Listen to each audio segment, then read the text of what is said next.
Today, is the tech bloodbath really over?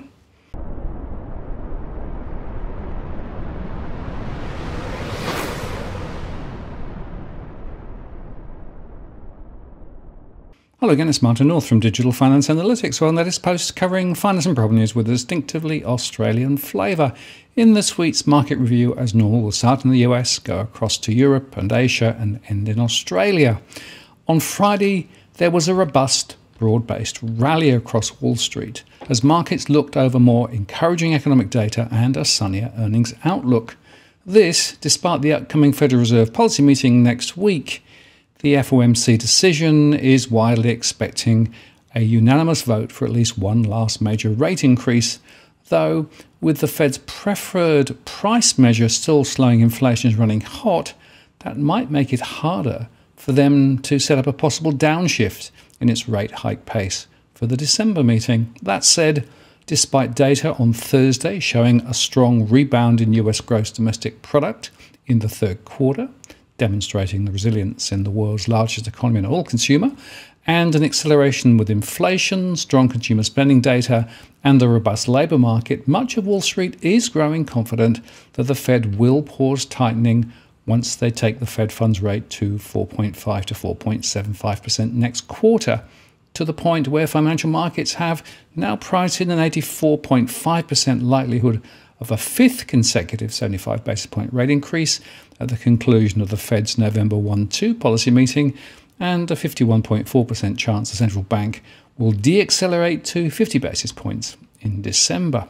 In addition to the FOMC decision, traders will also be closely monitoring the non-farm payroll report.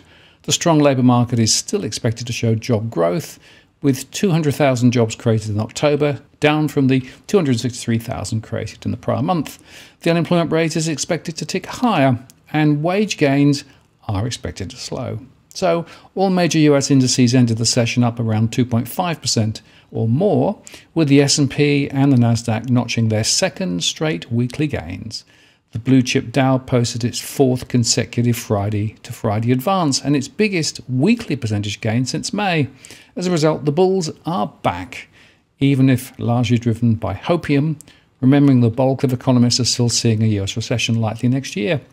This has been one of the best months so far in the history of the Dow, suggesting the bear market likely ended, said Ryan Detrick, chief market strategist at Carson Group. Big monthly moves historically happen at the end of bear markets. This is the second Friday in a row we've seen aggressive buying, suggesting investors are growing more comfortable holding over the weekend, he added. Though actually, it was a 7.6% rebound in Apple that helped soften the blow of the 6.8% plunge for Amazon shares in the wake of the two market leaders' results. And solid earnings beats from Chevron, ExxonMobil, and other companies outside the tech and tech-adjacent mega group brightened aggregate earnings estimates for the quarter. Anything energy-related, frankly, is doing well for now, given the higher prices. Indeed, the huge third-quarter profits feeding criticism from consumer groups in the US and Europe meant that US President Joe Biden told oil companies they're not doing enough to bring down energy costs. Overall, analysts now see third-quarter S&P 500 earnings growth of 4.1%, up from just 2.5% on Thursday.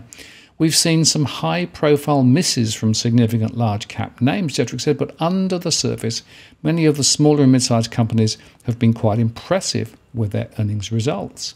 The door is cracked open on the possibility that we might see a more dovish Fed come December policies meeting, whereas a month ago that door was locked and slammed shut, he added. The Dow Jones Industrial Average rose 2.59% to 32,861. The S&P 500 gained 2.46% to 3,901. And the Nasdaq Composite added 2.87% to 11,102. Third quarter reporting season has passed the halfway point now, with 263 of the companies in the S&P 500 having reported. Of those, 73% have beaten consensus expectations. Intel jumped 10.7% after cutting its spending forecast, while T-Mobile US subscriber forecast hike sent its shares up 7.4%. And Twitter, of course, was delisted from the New York Stock Exchange, closing the book on Tesla chief Elon Musk's $44 billion purchase of the company. The VIX tumbled 6% to 25.75. The tech bloodbath is over, and Wall Street still seems to be confident the Fed is ready to downshift their tightening pace after they deliver a fourth consecutive 75 basis point rate hike next week, Onda's Ed Moyer said in the note. Capital Economics' Thomas Matthews, though, was cautious about the rebound. We don't think growth stocks' relative struggles are over, nor do we expect a further rebound in the broad stock market yet. A lot of this year's pain in growth stocks has also been due, in our view, due to the rise in real yields, which I think has largely run its course, Matthews said, but we're sceptical growth stocks' relative struggles are completely over. For one, their relative valuations are still high, and earnings expectations for them are still too rosy to us. Oil prices eased about 1% on Friday after top crude importer China widened its COVID-19 curbs, though the crude benchmark still poised for a weekly gain on supply concerns and surprisingly strong economic data. Brent futures fell 0.9% to settle at 94.19, and US WTI crude fell 0.8% to 88.38. US gasoline futures dropped around 3%, while US diesel futures rose about 5% to their highest since mid-June. For the week, Brent rose about 2% and WTI was up about 3%. But Chinese cities ramped up COVID-19 curbs on Thursday.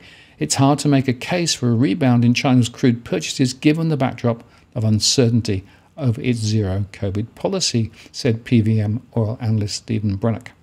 The International Monetary Fund expects China's growth to slow to 3.2% this year. That's a downgrade of 1.2% from its April projection after an 8.1% rise in 2021. PetroChina said China's demand for refined fuel and natural gas was set to grow year on year in the fourth quarter in tandem with an expected economic recovery as Beijing rolls out more stimulus policy, and OPEC is maintaining its view that world oil demand will rise for at least another decade. The bullish case for gold futures is improving somewhat as financial markets begin to grow optimistic that the Fed will begin the deliberation of a slower pace of tightening. Gold could be on the verge of a major breakout, possibly if the FOMC decision is supported by the non-farm payroll report at the end of the week. Gold has initial support at around 1,640, with the line in the sand being 1,620. The 1,680 provides major resistance for gold, followed by the 1,700 level. Additionally, gold futures fell 1.04% to 1,657. And the euro-US dollar traded flat at around 0.9975. In Europe, stock markets were a bit mixed on Friday, with sentiment hit by the large ECB rate hike, weak results from e-commerce giant Amazon, and a hefty drop in French quarterly growth. The DAX in Germany ended up 0.24% to 13,243, and the CAC 40 in France rose 0.46% to 6,273, while the FTSE in the UK traded 0.37% lower. French third quarter gross domestic product rose 0.2% on the quarter, according to data released on Friday. That's a gain of 1% on an annual basis. This represents a sharp slowdown from growth of 0.5% and 4.2% respectively in the previous quarter. Spain also registered a slowdown, with its GDP growing just 0.2% in the quarter. That's a drop from 1.5% the previous quarter. The German economy, though, grew unexpectedly in the third quarter, according to the data released on Friday, as Europe's largest economy kept recession at bay despite high inflation and energy supply worries ahead of a looming European ban on Russian crude imports. The market remains wary of the impending deadlines for European purchase of Russian crude before the sanctions kick in on the 5th of December, ANZ research analysts said in the note. The tone had been set earlier after Amazon, widely seen as a bellwether for the global e-commerce industry, forecast late on Thursday a slowdown in sales growth for holiday season, warning that inflation-wary consumers and businesses had less money to spend.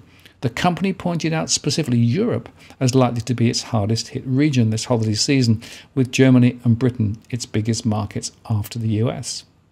The European Central Bank raised interest rates by 75 basis points again on Thursday and said it expects to increase them further as it continues to aggressively fight red-hot inflation, even as growth in the region slows dramatically. In the corporate sector, Volkswagen stock fell 4% after the German auto giant's third quarter earnings were weighed down by $1.6 billion in one-off efforts from suspending activities in Russia and listing Porsche AG. NatWest stock slumped over 7% after the UK bank missed estimates for profit in the third quarter after booking a sharp rise in provisions against possible loan losses. Sanofi stocks rose 1.2% after the French drug maker forecast projected faster earnings growth this year on strong demand for its best-selling drug Dupixent and for its flu vaccines. Porsche stock fell 2.5% despite the luxury car maker reporting a 40% leap in operating profit to more than €5 billion in its first results since its stock market listing in late September. Inflation has hit double digits and remains the ECB's number one priority. The Eurozone releases its inflation report on Monday. Inflation rose to 10% in September and expected to be even higher, say 10.3% in October. Some analysts are expecting a possible surge to 11%. Core inflation is also projected to tick higher to 4.9%. And the Eurozone will also release the October final PMIs, which are projected to indicate contraction with readings below 50, of course, meaning a contraction. Manufacturing will be released on Wednesday and services on Friday. Manufacturing is expected around 46.6 and services at 48.2, confirming those initial estimates. And the UK final PMIs for October, with manufacturing on Tuesday, services on Thursday and construction on Friday, are also due out. That 50.0 line separates contraction from expansion. The initial readings were 45.8 for manufacturing and 47.5 for services, indicative of weak economic activity in the UK.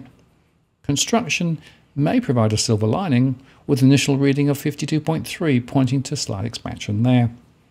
But the highlight of the week will be the Bank of England's rates decision on Thursday. The Bank of England raised rates by 0.5% in September and is expected to go all in with a jumbo 0.75% hike, which could bring the cash rate to 3%. The vote could have two dissenters, which is why markets are expecting a downshift to a half-point pace in December. The UK actually may already be in a recession, and higher rates will hurt households and businesses, but the Bank of England has little choice but to continue tightening if it hopes to curb red-hot inflation, which is at 10.1%. In Asia, stock markets sank on Friday as Chinese cities introduced the new COVID-19 curbs, while a broader rout in technology stocks spilled over into Asia after a slew of weak earnings from US heavyweights. The end of the National Party Congress was as expected, with President Xi being confirmed for a third term and the Standing Committee reshaped to cement his authority. The initial reaction of markets was unfavourable, though this has dissipated a little. The hold that President Xi has over the party, China's development and COVID management is unnerving for many market participants. That said, in Q3, growth was more than a percentage point stronger than the market expectation, the 3.9% gain reversing quarter two's 2.7% loss. Year-to-date growth consequently bounced back to 3% and could be on its way to 3.5% for the full year, to be followed by 6% in 2023. From the GDP detail and monthly partial data, it's clear COVID management continues to pressure consumption and that residential construction is only starting to form something of a base after the provision of considerable stimulus. Supporting growth currently is fixed asset investment, excluding housing and trade. While trade with the US and Europe is under pressure as these economies stall and or enter a recession, Asia has capacity to offset some of this.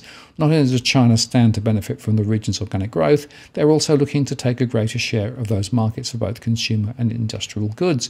China's decision to invest in and promote their own brands domestically over the past decade also provides a stronger foundation for their nascent Asian export expansion. So to the capital, production and know-how they are developing with respect to the green transition, a process Asia stands to benefit material from. Of course, the greater China's interest in Asia becomes, the stronger their footing on the global stage. Geopolitical uncertainty is then expected to persist and potentially escalate in the years ahead. In addition, China reported 1,506 new cases on October 27th, the National Health Commission said on Friday, up from 1,264 new cases a day earlier. Strict anti-COVID measures are about to send China's factory activity back into contraction territory. The global growth outlook will struggle as China's economy shows their recovery is struggling, and both services and manufacturing data are expected to weaken in October. Currency traders will pay close attention to the PBOC as they have set the yuan reference rate at the weakest levels since 2008. Authorities want a strong yuan, but defending it could prove costly. They might need to consider narrowing the band. Shanghai's composite shed 2.25% to 2,915 as those cities were locked down. The move brews fresh concerns about the Chinese economy, which is still reeling from a series of COVID lockdowns this year. The Chinese government recently reiterated its commitment to the strict zero policy, keeping the country's economic outlook uncertain. Uncertainty over the country's political climate also weighed on Chinese stocks this week, putting them on course for that weekly loss. Hong Kong Hang Seng Index was the worst performer, actually, among its peers this week, down 3.66% on Friday to a near 14-year low, as local stocks were the worst hit by a rout in US technology majors to 14,863. The index was also set to lose nearly 8% over the week, as technology majors including Alibaba, Baidu, Tencent, and JD.com were all hit hard by their exposures to US markets. Other tech-heavy indices in Asia also slumped. The Taiwan weighted index dropped 1.5%, while South Korea's Kospi fell 0.89% to 2,268. But the Kospi actually was the best performer this week, rising nearly 3%, as dismal third-quarter GDP data spurred expectations that the Bank of Korea will soften its pace of interest rate hikes. Bucking the trend, India's Nifty 50 index rose 0.2%, supported by gains in major energy and consumer stocks.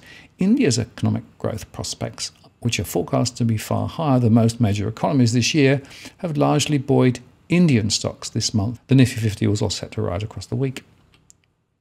The Bank of Japan did not deliver any surprises. Both rates and the 10-year yield did not have any changes. The yen remains a volatile trade, and now the ball is in the Ministry of Finance's hands. With momentum growing for the Fed to shift to a slower pace of tightening in December, Japan may try to be aggressive in defending the dollar-yen 150 level. Traders will also pay close attention to the minutes of the latest BOJ decision. The 2-year bond was knocking on zero at one stage, but there is no change of strategy there so far. In Australia, shares in the ASX mining giant sank on Friday after iron ore prices plunged to their lowest level since 2020, and major producer Vale posted a steeper than expected decline in quarterly profit. The world's second largest iron ore producer reported adjusted earnings before items of $3.7 billion for the third quarter. That's down 47% from a year ago and well below the $4.6 billion average that analysts estimated. Iron ore prices have fallen more than 50% from a peak in March, and iron ore futures traded in Singapore fell 2.2% to $79.95 a tonne by Friday afternoon. Prices fell by as much as 4.7% on Thursday to the lowest level since May 2020. The ASX 200 shed 0.9% to 6,785 on Friday, but still managed to post a weekly gain of 1.6%. The local materials sector slumped 4% as Fortescue Metals Group fell 8.2% to 1476. BHP dropped 5% to 37.48, and Rio Tinto declined 4.4% to 88.55. Iron ore prices have continued to decline after recent negative commentary from Chinese steel mills, and expectations high energy prices see further reductions in steel mill utilisation rates, said Baden Moore, head of commodities research at National Australia Bank. Macquarie Group closed flat at 166.50 after reporting an interim net profit of $2.3 billion that was 13% lower than the previous half-year period. Juno Capital said its profit before tax for the September quarter exceeded $23 million, which was more than its pro forma profit of $15.6 million for the entire 2022 financial year. Shares in the bank also closed flat at $1.17. ANZ added 0.9% to 25.21. Commonwealth Bank rose 0.8% to 103.22. NAB climbed 0.3% to $32, and Westpac rose 0.9% to 23.99. Vicinity Centres reaffirmed its guidance for the 2023 financial year and said that customer visitations in the first quarter represent 86% of pre-COVID levels. The stock gained 4.3% to $1.95, and BrainChip Holdings released its third quarter results after the market closed on Thursday, reporting net operating cash outflows of $3.8 million for the 3 months. Shares in BrainChip plunged 21.2% to 67 cents on Friday. The day after the budget, the third quarter CPI came in well above the market's expectation, and critically, not only did headline inflation print at a challenging 1.8% or 7.3% over the year, but so did the trimmed mean, which was at 1.8 or 6.1% over the year. Key contributors to the rise were housing, utilities and dwelling construction, and food. However, there was evidence of robust to strong inflation across the rest of the consumer basket. So, Westpac thinks it's going to be appropriate for the RBA to increase the cash rate by 50 basis points at its November meeting on Tuesday, and to follow that move with a further 75 basis points of cumulative tightening at the next 3 meetings to a peak of 3.85% in March. That's up from its previous expectation of 3.6%. An on-hold posture will then be required over the remainder of 2023 to suppress inflation expectations and related risks. By the way, markets are seeing rates close to 4% into 2024. The focus will indeed be on the RBA policy decision on Tuesday. This meeting could have some added volatility as general consensus leans towards a 25 basis point rate hike, but a half-point increase should not be ruled out. Inflation remains hot, and with the cash rate nowhere near inflation, the bank may feel more pressure to act aggressively. And New Zealand's third quarter employment change and unemployment rate data will come out next Wednesday, and as the overall inflation level in New Zealand remains high, the money markets have priced in either a half-point or a 75 basis point rate hike at the RBNZ's next interest rate meeting on November 23rd. The Kiwi is at 0.5814 against the US dollar, and the 2-year New Zealand bond is at 4.368. That's up 0.77%. And finally, Bitcoin is forming a bit of a trading range around 20,000 US, as many investors await to see what happens with next week's market reaction to the FOMC decision. It was last at 20,612, while Ether was up to 1,556. What will draw some extra attention is the Hong Kong FinTech Week that includes appearances from FTX Sam Bankman-Fried, but could contain more insights on how Hong Kong will provide guidance on how retail crypto trading could be allowed. But crypto remains in the doldrums, at least for now. So if you stand back, you can see that on one hand, the markets are saying, no, the Fed is nearly over. But on the other hand, all of the signs are still there for more trouble ahead. So expect more volatility. I'm afraid that I don't think that the tech wreck is over yet. I expect to see more issues over the next few months, and therefore more downside risk is certainly in the market. But of course, there are many market participants who are just trying to talk the market up. Again, some things don't change. I'm Martin North from Digital Finance Analytics. Many thanks for watching, and I'll see you again next time.